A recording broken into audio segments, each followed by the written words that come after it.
tous les fans d'histoire du catch, hier j'ai sorti un point catch, une uchronie où je réécris le scénario de la WCW à partir de 97, puisque dans la vraie vie c'est à partir de fin 97 que c'est parti un peu en steak à la WCW, et j'essaye un petit peu de sauver les meubles avec un booking, un scénario qui s'étend jusqu'à 2001 et qui, je pense, aurait été plus intéressant à voir et aurait potentiellement sauvé la WCW. Donc n'hésitez pas à aller voir cette vidéo. Allez, les lumières sont bleues, le doc est là, c'est parti pour la consultation de SmackDown.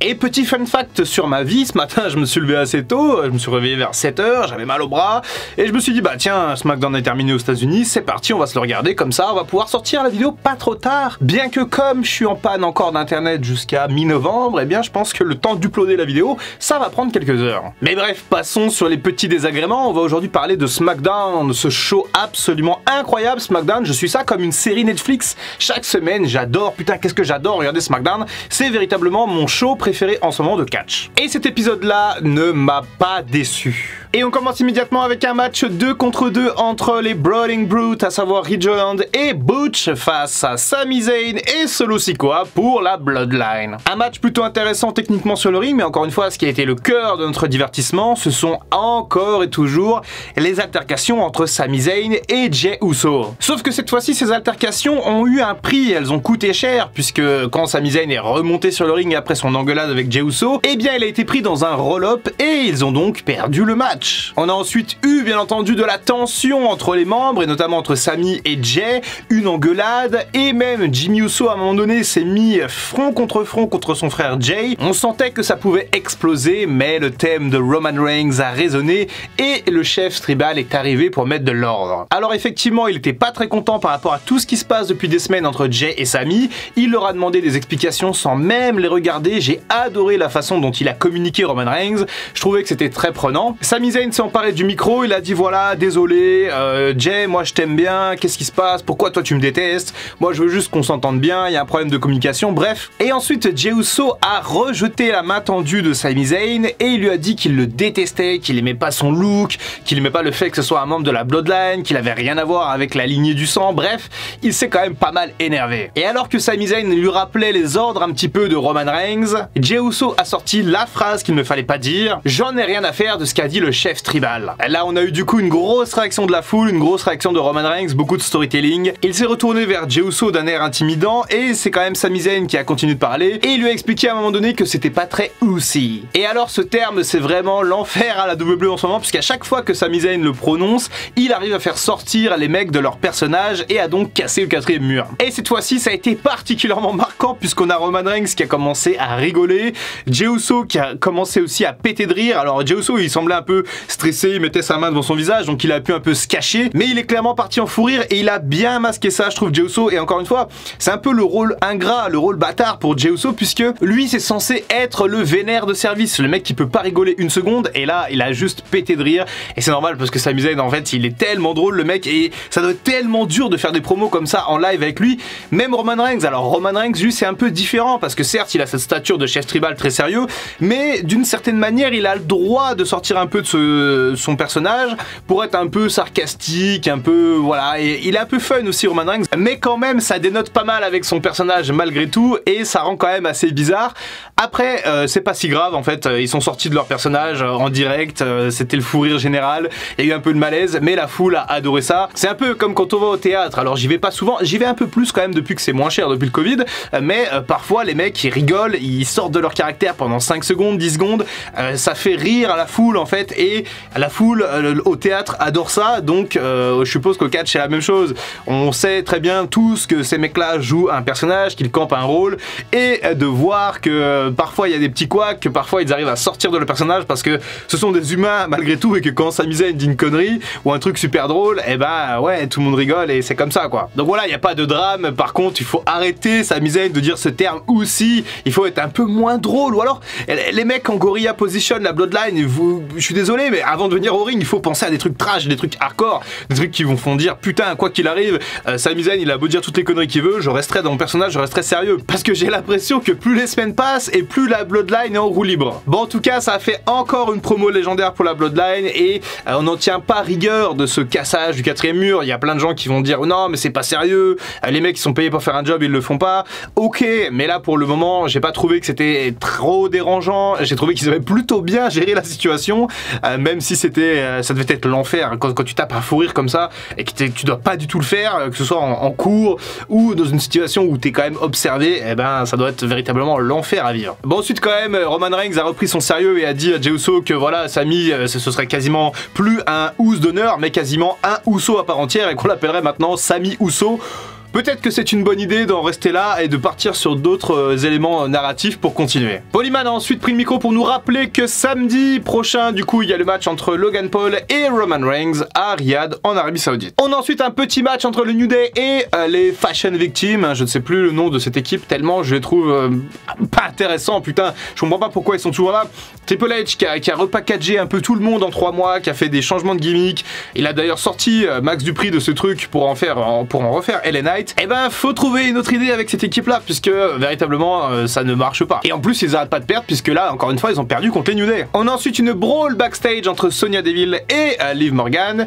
Et globalement, ce qu'on a eu, enfin, ce qui est à retenir de cette brawl, c'est que le logo de Bray Wyatt était disposé sur une flycase à un moment donné. Et alors, ils ont tout fait pour nous montrer cette image, hein, ce logo, hein, pas de problème. Ils sont allés se battre 2 fois juste en dessous du logo. Enfin, on a bien compris que Liv Morgan, elle aura à voir avec Bray Wyatt dans les prochaines semaines. Maintenant, ça semble assez clair quand même. Ensuite, on a une petite promo enregistrée de Braun Strowman, donc qui parle à Domos. Voilà, ils préparent un peu, ils bullent de leur rivalité de Crown Jewel. J'aime bien ce fait de mettre un peu le theme song du catcheur en arrière-plan, en arrière-son, je sais pas comment on dit, en fond sonore de la promo. Alors, ça avait commencé, je crois, avec Bray Wyatt la semaine dernière. J'avais trouvé que c'était un peu fort par rapport au son de la voix. Ça, c'est mes petits détails de perfectionniste du montage. Mais véritablement, j'aime bien cette idée. Allez, le challenge de Ronda Rousey, et je m'attendais à des gros noms, pourquoi pas un retour de Charlotte Flair, mais on a eu Emma, et oui, Emma, il y en a pas beaucoup qui la connaissent. Emma, elle a surtout été du côté de NXT, elle a fait des choses pas mal du côté de NXT, et du coup, pas beaucoup de réactions, hein, pour Emma, c'était quand même assez léger. Le match était sympa sans plus, on a Ronda qui a montré de belles choses sur le ring, et qui a donc conservé bien entendu son titre, la foule n'était pas emballée, et derrière on a eu une espèce de promo avec Ronda Rousey, Shayna Baszler et Natalya. Natalya s'en est un peu pris à son ex-pote du coup Ronda Rousey, et Shayna l'a pris dans sa prise là pour l'endormir, et on semble donc se diriger vers une potentielle alliance entre Ronda Rousey et Shayna Baszler. Pourquoi pas avant un gros fight lors d'un gros pay-per-view comme le Royal Rumble ou WrestleMania entre Ronda Rousey et Shayna Baszler. On le veut ce match. Un nouveau match avec le Legado del Fantasma face au Hitro et un invité mystère qui n'est nul autre que Shinsuke Nakamura. Et je dois dire que c'est plutôt une bonne idée d'avoir mis Nakamura avec le Hitro, puisque le Hitro, ils n'ont aucune réaction, ni de huée, ni d'applaudissements. Et dans le catch, c'est ce qui se fait de pire, parce que il faut générer de la réaction. Et si tu génères pas de la réaction, t'es foutu dans le catch. Et malheureusement, pour le Hitro, ça tourne pas très bien depuis leur retour.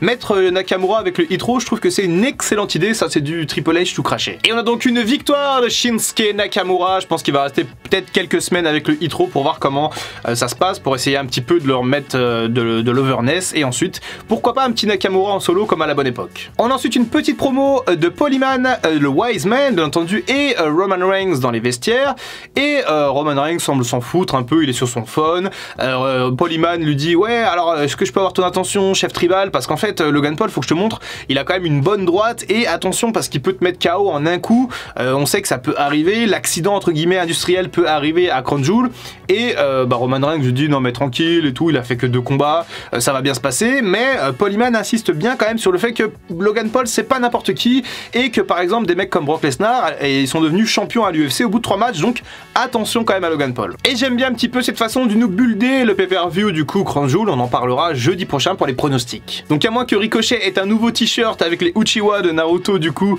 sur le WWE Shop, et bien je trouve ça surprenant, mais bon, c'est un petit détail, mais quand même ça m'a interpellé. Karrion Kross face à Madcap Moss, et je trouvais l'idée intéressante, la confrontation plutôt pas mal. J'attendais de voir un petit peu ce qu'allait donner Karrion Kross dans le ring. Est-ce qu'il allait être boring une fois de plus, ennuyant, et Malheureusement oui, je commence à être très inquiet pour Karrion Kross. J'attendais beaucoup plus de lui, mais il semblerait que ça soit quand même assez chiant à regarder sur le ring, Karrion Kross.